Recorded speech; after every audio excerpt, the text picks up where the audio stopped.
अस्सलामु अलैकुम रहमतुल्लाहि वबरकातुहू। नाज़रीन इकराम, আপোনালোকক আমি আদৰণি জনাইছোঁ দীনী খিদমত মক্তব মুনাজ্জম মক্তবলৈ। আমি আলহামদুলিল্লাহ আৰম্ভ কৰিব লৈছোঁ নুৰানী কায়দাৰ প্ৰথম যিটো সবক। আমি এটা ভিডিঅ' আগতে দিছোঁ আপোনালোকক। প্ৰথম সবকত আমি মুফৰাদাত আজি শিকিম ইনশাআল্লাহ। মুফৰাদাতৰ লগত মুৰাক্কাবাত শিকিম।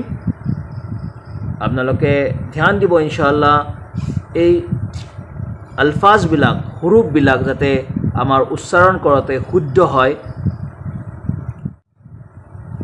বিসমিল্লাহিৰ ৰহমানিৰ ৰহিম। तख्ती नंबर एक मुफरादात अलग अलग हुरूफों को मुफरादात कहते हैं।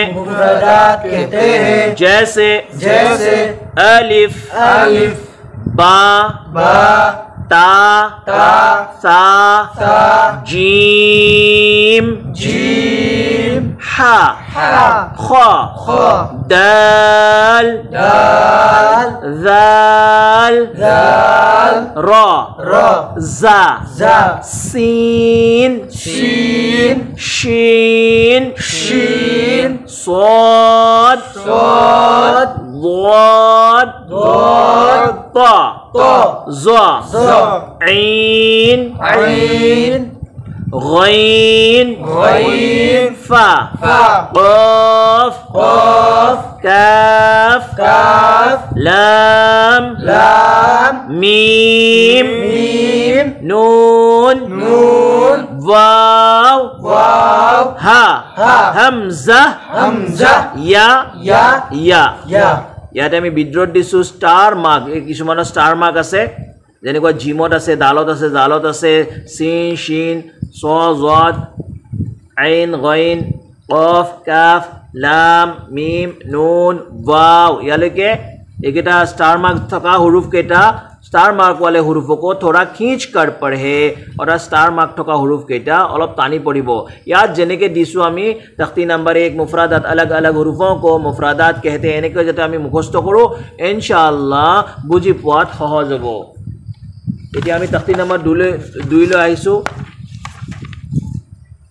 तख्ती नंबर 2 मुरक्कबात मिले हुए हुरूफों को मुरक्कबात कहते हैं। तख्ती नंबर 2 मुरक्कबात मिले हुए हुरूफों को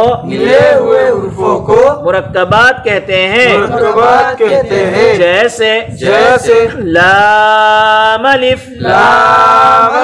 जीम अलिफ लाम जीम लाम बा लाम अलिफ बा लाम बा। अल्हम्दुलिल्लाह এইটোটো এটা আৰম্ভণি হে। ইয়াতে আমি জেসে বুলি দি কেইটামানহে আমি নুৰানী কায়দাৰ উদাহৰণ দিছো। এতিয়া নুৰানী কায়দাত আপোনালোকে দেখিব মুৰাক্কাবাতত আখৰবিলাক কেনেকৈ লগ লাগিছে। কিন্তু এটা কথা মন কৰিব, যি বুজুৰ্গে যি আলিমে নুৰানী কায়দাখন লিখিছিল তেওঁ যিবিলাক শব্দৰ দ্বাৰা আমাক বুজাইছে, যেনেকুৱা तख्ती नंबर 1 मुफरादात अलग अलग हुरूफों को मुफरादात कहते हैं। तख्ती नंबर 2 मुरक्कबात मिले हुए हुरूफों को मुरक्कबात कहते हैं। এই হুৰুফবিলাক যাতে আমি মুখস্থ কৰোঁ ইনশাআল্লাহ অতি সোনকালে কোৰাণৰ নূৰ আমাৰ দিলত প্ৰৱেশ কৰিব ইনশাআল্লাহ। তাৰ কাৰণে এই যে আমি तख्ती नंबर 2 বুলি কৈছোঁ, तख्ती नंबर 2 একচুয়ালি এইটো तख्ती नंबर 2 মুৰাক্কাবাত আমি অসমীয়াত দিছোঁ। অসমীয়াত আমি এই ইয়াতে লিখি আপোনালোকে ইয়াক স্ক্ৰীনশ্বট মাৰি হওক যেনেকৈ হওক আপোনালোকে নিজৰ নোটবুকত লিখি ল'ব পাৰিব। আৰু নুৰানী কায়দাত এনেকৈ আমি ইনশাআল্লাহ প্ৰত্যেকটো হুৰুফ আমি এইকেইটা উদাহৰণে দিছোঁ। লাম আলিফ জিম আলিফ লাম আলিফ মিম আলিফ লাম আলিফ আমি এইখিনি পুৰা ইনশাআল্লাহ এইখিনি আমি আপোনালোকৰ লগত শ্বেয়াৰ কৰিম, পঢ়িম আৰু আপোনালোকে পঢ়িব ইনশাআল্লাহ। তাৰে লগতে तख्ती नंबर 3 4 5 এনেকৈ আমি আগবাঢ়ি যাম। জাযাকাল্লাহ খেৰ। আপোনালোকে ভিডিঅ'টো চোৱাৰ কাৰণে মই আপোনালোকক আল্লাহৰ ওচৰত শুক্ৰিয়া আদায় কৰিছোঁ। আৰু আসসালামু আলাইকুম।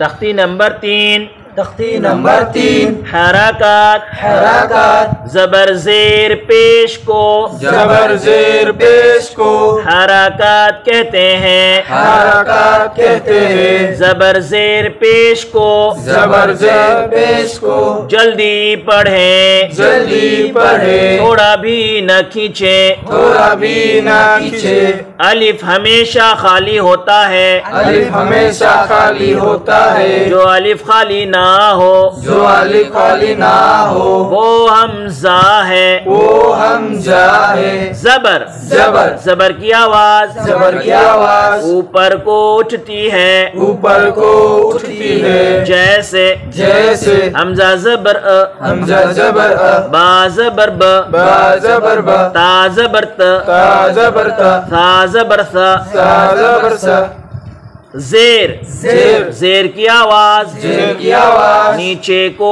जाती है नीचे को जाती है जेर को मारूफ पढ़े जेर को मारूफ पढ़े और मजूल आवाज से बचें और मजूला आवाज से बचे जैसे जैसे हमजा जेर ई हमजा जेर ई बाजेर बी बाजेर बी ताजेर ती ताजेर ती ताजेर सी साजेर सी पेश पेश पेश की आवाज पेश की आवाज आगे को जाती है आगे को जाती है और होठ गोल होते हैं और होठ होते हैं पेश को भी मारूफ पढ़े पेश को भी मारूफ पढ़े और मजूल आवाज से बचें और मजूला आवाज से बचे जैसे जैसे हमजा पेश उ हमजा पेश उ बा पेश बु बा पेश बु ता पेश तु ता पेश तु सा पेश तु सा पेश तु সিডুল তখতি নম্বৰ 3 ইয়াতে হাৰাকাত মানে জবৰ জেৰ পেশক এটা জবৰ এটা হৰকত জেৰ এটা হৰকত পেশ এটা হৰকত এই তিনকে